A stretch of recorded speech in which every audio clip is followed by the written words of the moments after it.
At the DMV in Greendale, there's plenty of reminders about the Real ID. What is a Real ID? In 2005, the federal government passed legislation following the 9/11 attacks that established some federal standards for driver license and identification cards. The head of Wisconsin's Division of Motor Vehicles has been working on the plan for years. Why did the federal government believe this was needed? Going back to the attacks at 9/11, some of those terrorists had multiple driver license cards in a bunch of different states. Millions of Wisconsinites already have a Real ID as the state implemented the program back in 2013, but now anyone planning to fly or access certain federal facilities must be Real ID compliant. Starting in May, you'll need to show a passport or Real ID to fly domestically.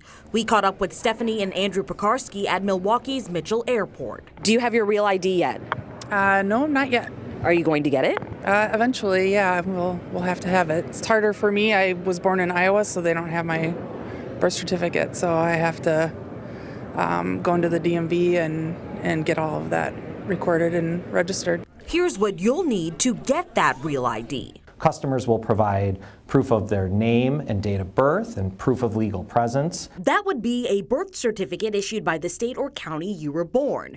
Next, you must provide proof of identity, which can be the driver's license or ID you currently have.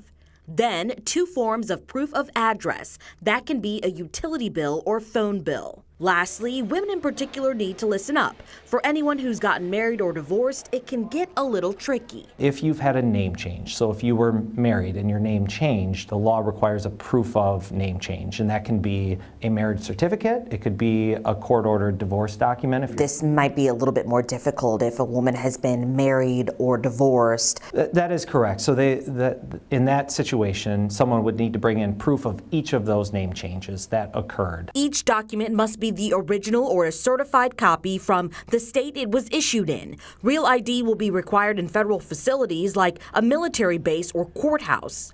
Rebecca and Lee Lawrence, who travel frequently to Florida, already have theirs. What was the process like? I just stood in line, took a picture, and that was it. Of course, I had a driver's license. I think we had to have more identification material, but it was not difficult. Enforcement of Real ID begins May 7th. In Milwaukee, Cyria Sandlin, WISN 12 News.